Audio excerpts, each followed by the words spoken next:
Halo guys, oke, perkenalkan nama aku Bayu. Aku mau sedikit menceritakan tentang kejadian horor yang ada di pendakian Gunung Sibayak yang aku alami nih. Nah, aku di sini nggak sendiri, aku bersama guru ahli spiritual tuh yang bernama Bang Boy. Ya. Oke, ini Selamat namanya. malam. Oke, Bang Boy ini guru ahli spiritual, jadi dia bisa nengok yang tak terlihat atau bisa dibilang tuh punya indera ke-5, 6, 7, 8 mungkin kali ya. Gitu guys. Ini serius, gak bercanda. Intinya nantikan cerita kami di YouTube ini. Aku mau sedikit cerita horor tentang pendakian aku kemarin yang ada di Sibayak itu baru beberapa hari yang lalu. Beberapa hari yang lalu sih, tepatnya. Nah, aku di sini nggak sendirian. Aku sama guru ahli spiritual bersamaku. Ya, namanya Bang Boy. Ya, Dia ini bisa melihat, bisa merasakan, dan juga punya indera ke-5, 6, 7, 8, 9, 10 mungkin ya Bang. Gitu. Mungkin ada lagi yang disampaikan? Nggak ada. Oke. Kita langsung masuk aja ke cerita horor aku gimana. Mungkin bisa kalian percaya atau nggak percaya. Nah, kemarin tuh aku ada buka trip. Nah, buka trip itu aku bareng teman-teman kerjaan aku. Itu ada para dokter, juga ada keluarganya juga, sama senior-senior aku yang ada di klinik. Nah, jadi di pertama kali pendakian itu ada namanya KA. Nah, rupanya dia dalam perjalanan dari kita tuh menuju dari pos 1 ke pos 2. Nah, dari pos 1 ke pos 2 itu kan kita naik dari bawah ke pos 1 itu kita naik angkot. Nah, setelah naik angkot itu dari pos 1 ke pos 2 itu kita melanjutkan perjalanan. Nah, mulai start dari situ dia ada ngerasain katanya tuh melihat kayak sosok putih-putih gitu Bang.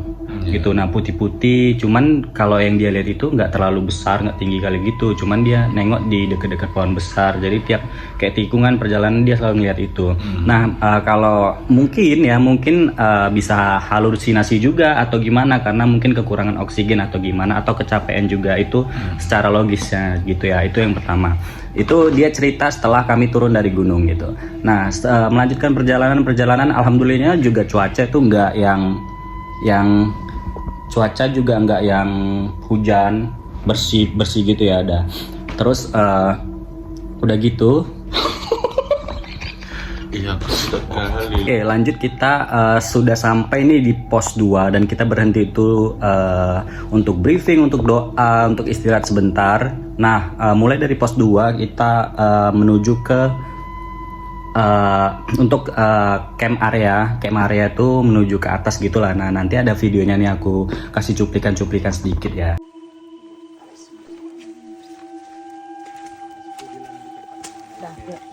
Nah, untuk dari situ itu kan perjalanannya mulai cukup terjal. Mungkin kalau untuk awal-awal kayak di usia mereka itu sangat terjal menurut aku gitu kan. Nah, jadi aku briefing untuk kalau misalkan istirahat itu harus ngomong 5 menit sekalipun juga nggak apa-apa gitu. Jadi apapun segala kondisinya gini segala macam, aku selalu briefing kan kalau mau istirahat bilang istirahat gitu. Nah, sampai kami setelah briefing doa nih, masih ada nih videonya, kalian lihat sendiri.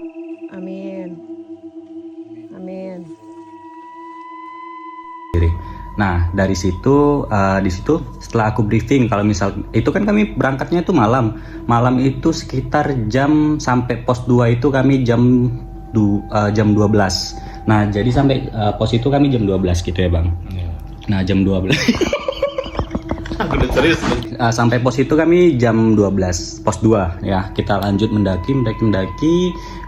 Setelah aku briefing, setelah kami berdoa, nah di situ ada kayak rambatan gitu. Kayak aku nggak tahu nama pohonnya, aku lupa nama pohonnya, cuman dia memang kita jalan tuh memang naik. Nah, naiknya itu terjal dan becek juga. Tapi situ ada tangga-tangga, cuman tangganya bukan tersusun gitu, masih ada lumpur-lumpurnya gitu. Terus dia kayak ada banyak rumput-rumput tinggi-tinggi, hambatan pohon-pohon yang kayak nutup jalan. Itu jadi nggak nampak di atasnya gitu. Nah, setelah itu aku ngelihat nih, setelah kami briefing aku ngelihat, kan ini aku center, aku briefing kalau misalkan ada ngelihat sesuatu atau gimana, permisi atau baca doa dalam hati, aku kasih tanda lampu tuh aku kedip-kedipin, ya kan ada lampu senter yang kedip-kedip itu ya gitu. Nah aku kasih tanda itu, baru menjalankan itu di tikungan aku ngelihat, aku senter nih, aku pikir itu pohon gitu aja gitu rupanya. Ya mungkin entah halusinasi aku atau gimana, aku ngeliat tuh ada yang sosok putih, terus dia tinggi besar. Kalau aku lihatnya tinggi besar, jadi aku kaget itu, aku kayak kepengen lari ke belakang. Nah aku pengen kayak lari ke belakang, cuman aku bawa mereka nih yang baru-baru, takut semua jadi bubar gitu, karena di sebelah itu kan ada ada kayak jurang gitu, takutnya jatuh juga ke jurang gitu kan bang gitu.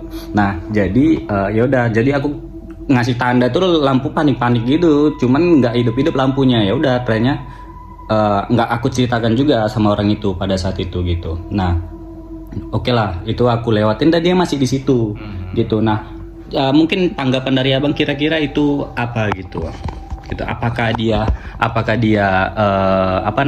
mengganggu atau cuman sekedar berkenal. Cuman aku udah beberapa kali untuk naik ke Gunung Sibayak, ini udah kali ketiga atau ya kayaknya kali ketiga aku jumpa sosok yang sama lagi, karena di cerita horor aku yang sebelumnya juga aku jumpa itu lagi gitu.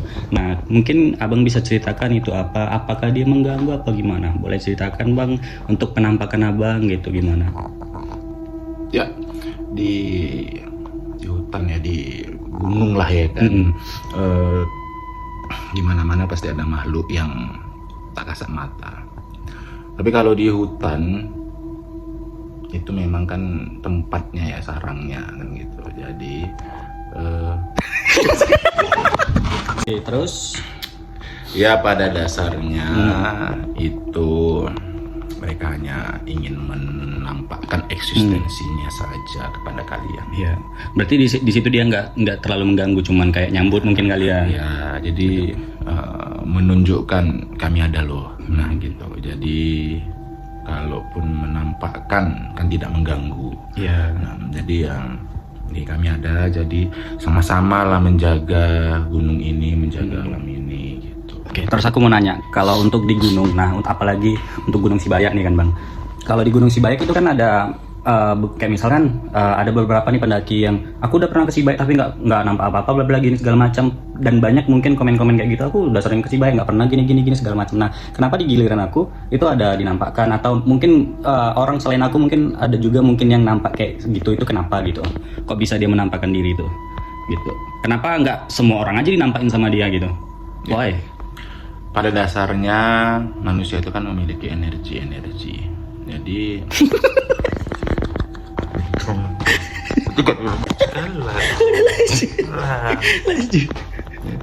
Terus setiap manusia memiliki energi yang memang bisa mempengaruhi makhluk-makhluk tersebut. Nah, ada juga yang manusia, yang kita sebagai manusia itu bisa melihat, bisa nampak, tapi tidak secara langsung, mungkin sekelebat atau apa gitu. Nampis ya. Terus udah lanjut dari perjalanan itu, aku lanjut nih naik tuh sampai ke area camp gitu ya bang. Nah nyampe area camp tuh kami mulai bangun tenda, dan di posisi di situ juga rame sekali pendaki-pendaki yang ada di Gunung Sibayak. Nggak tahu tuh lagi rame-ramenya aja mungkin ya. Nah mungkin pas saat ngecamp nih, pada saat tidur, dia udah pada tidur tuh sekitar pukul 3 jam 3 dini hari. Aku belum tidur nih, tinggal aku sendiri. Nah tinggal aku sendiri tuh aku masih ya biasalah ngerokok atau ngelamun gitu mungkin di gunung. Dan aku juga di luar tuh, yang lain udah pada di dalam. Nah di situ juga aku kayak ngerasa ya fine aja, biasa aja juga, nggak ada yang merasa terganggu atau gimana juga dalam perjalanan camp kami juga gitu, karena kendala juga alhamdulillah juga nggak ada, semuanya lancar dan berjalan normal. Nah kejadiannya itu aku waktu ini ya bang, kejadiannya itu waktu aku tidur nih. Waktu aku tidur itu aku udah beresin semua meja kursi itu, aku bawain ke dalam. Nah aku tidur tuh bukan yang tidur kali gitu kan bang. Nah aku yang tidur ayam juga gitu. Nah Cuman pas kayak agak terlelap sedikit aku kayak ngerasa kok tiba-tiba jadi rame. Wah, aku masih mikir tuh kayak ramenya tuh rame sekitar itu ya mungkin karena banyak tenda-tenda pada saat itu di sekeliling kami juga yang ngecamp, karena juga pada saat itu rame orang gitu, rame orang yang ngecamp, pokoknya rame lah pendaki-pendaki gitu. Nah cuman ini suasananya tuh beda, dia kayak senyap dulu yang tiba-tiba nggak ada suara gitu kan, senyap nggak ada suara, tiba-tiba kayak rame, ada yang jalan di samping tendaku, kayak ada yang pokoknya rame lah, kayak pasar gitu. Nah kayak pasar lanjut kayak pasar, dia kayak nggak ngerti sih aku kayak mana, aku mau keluar juga takut juga sebenarnya ya, sendiri keluar ya gitu. Tiba-tiba karena keadaannya tiba-tiba senyap, boom, kayak nggak ada suara apapun, terus tiba-tiba rame lagi. Ramenya tuh kayak ya rame yang beda, bukan yang kayak rame-rame sebelumnya gitu, kayak ada kayak pasar-pasar gitu, kayak mana sih dibilangnya, pokoknya ada yang lalu lalang lewat-lewat gitu. Nah kondisi kayak di luar tendanya itu kayak lebih terang gitu. Aku pikir tuh udah subuh, tapi aku nengok jam tuh masih di jam 3:30 karena kan aku nunggu untuk sunrise ya. Nah nunggu untuk sunrise, jadi aku masih tidur jambu. Oh aku pikir udah mulai terang lah gitu, aku pikir ya gitu. Nah kayak nggak tahu nih antara aku mimpi atau aku udah tidur atau gimana, itu kira-kira penjelasannya gimana kok tiba-tiba bisa kayak gitu. Cuman aku mau memastikan mau keluar juga, posisi aku juga takut anjir gitu ya, posisi aku juga takut ya, takut dan kedinginan juga sebenarnya karena kan tuh subuh dini hari gitu kan. Nah mungkin penjelasan dari abang tuh gimana, apa cuman halusinasiku doang atau mungkin karena dari cerita-cerita sebelumnya, orang cerita-cerita horor sebelumnya nih abang, ada di situ yang namanya apa namanya pasar kayak pasar hantu atau pasar apa gitu. Terus di situ ada apa namanya cerita-cerita tentang apa namanya yang kaki kebalik itu, apa namanya, orang bunian gitu-gitu. Nah apa mungkin itu salah satu aktivitas mereka pada saat mungkin semua orang tuh pada saat itu tidur gitu. Mungkin bisa dijelaskan oleh Bang Boy. Ya semua itu kan orang itu juga punya kehidupan di alamnya. Jadi kita juga kalau di gunung lagi, tempat yang memang sakral, dibilang di gunung, di hutan, harus menjaga omongan dan perbuatan kita. Yeah. Jadi mungkin mereka menunjukkan bahwasannya kami ada. Jadi harus saling menjaga sikap. Ya itulah. Berarti sejauh ini kalau kayak gitu aman aja sih ya, selagi dia nggak ganggu kita atau gimana kali gitu ya? Ya kalau nggak mengganggu ya aman lah. Artinya kan sama-sama menjaga, bukan mengganggu. Nah pokoknya udah selesai cerita pendakian kita, masuk nih pagi bla bla segala macam, semua berjalan dengan normal. Terus naik kita sampai atas gitu juga kan. Terus ada nih salah satu suami dari dokter ya, ada salah satu suami dari dokter juga. Sampai rumah aku diceritain sama mereka nih bahwasannya mereka pas lagi tidur itu aku lupa gimana ceritanya, pokoknya pas lagi tidur si dokter ini ada ngelihat kayak anak kecil gitu bang, ngikutin. Nah dari cerita si dokter ini memang suaminya itu memang kayak tulang rawan ya. Dia kayak tulang rawan ya atau tulang apa gitu pokoknya gitu, darah apa gitu, aku nggak ngerti definisikannya. Pokoknya dia tuh gampang ngetempelan gitu. Memang ceritanya dari orang tuanya gini segala macam. Kata dokter itu abang itu juga pokoknya gampang diikutin gitu. Nah pada saat tidur mereka, anaknya nangis, yang kecil nih masih anaknya nangis gitu katanya, anaknya nangis itu mungkin nggak orang itu ngikut juga sampai Medan gitu. Nah si dokter tadi ini pas bangun tidur kayak matanya itu kan agak kalau namanya kita bangun tidur tuh kan mata kita kayak masih rabun-rabun senja gitu ya kan. Nah rabun-rabun senja dia tuh kayak nengok sekilas tuh kayak ada anak kecil di pintu gitu, deng. Nah kayak anak kecil di pintu. Nah setelah lihat anak kecil di pintu, suaminya kayak ngigo gitu bang, bukan kalau dibilang ngigo, bukan ngigo, dia kayak kakinya tuh sakit, kayak ketindihan gitu. Jadi dia minta tolong gitu. Nah jadi minta tolong tuh, terus dia dibangunin lah sama dokter gitu, dibangunin sama si dokter tadi ini gitu, dibangunin kenapa bla bla segala macam. Nah ceritanya si abang tadi ini dia nampak. Nah, nampak di mimpi, kalau entah di mimpi aku lupa, entah di mimpi entah nampak dari mata langsung ada anak kecil yang ngapain kaki dia, makanya kena seberat gitu semacam. Nah, kakinya sakit after dari situ gitu. Habis dari itu mungkin penjelasannya itu gimana Bang kalau kayak gitu? Apakah dia bisa ngikut dari sana atau gimana? Soalnya dari cita-citanya dia kayak gitu.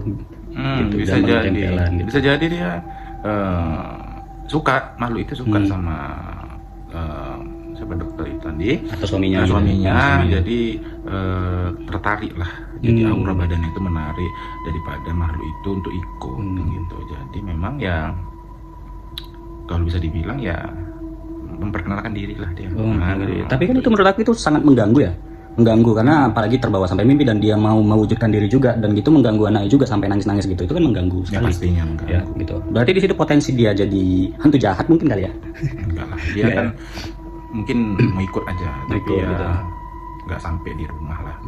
Kan mereka juga kalau apa ya kita bilang ya, orang-orang yang punya aura-aura keterbukaan, apa namanya, kalau dibilang ada magnet lah ke makhluk gaib itu, ya pasti dia tahu lah cara mengatasinya. Jadi itu sedikit cerita pendakian dari aku tentang hal-hal mistis yang ada di Gunung Sibaya. Mungkin kalau kalian nggak bisa merasakannya, mungkin di beberapa orang bisa merasakannya. Tetap apa sih pesannya? Jangan lama kali ngomongnya. Ya pesannya kalau di hutan itu atau di gunung tetap menjaga tingkah laku dan perbuatan dan omongan. Gitu itu aja. Oke, itu aja. Oke, sekian dari aku. Nantikan lagi cerita-cerita horor dari aku. Yang lainnya mungkin ada teman-teman yang mau cerita, boleh kirim dari DM juga. Oke, nanti bisa kita lihatkan oleh Bapak Boy. Oke, bye. See you.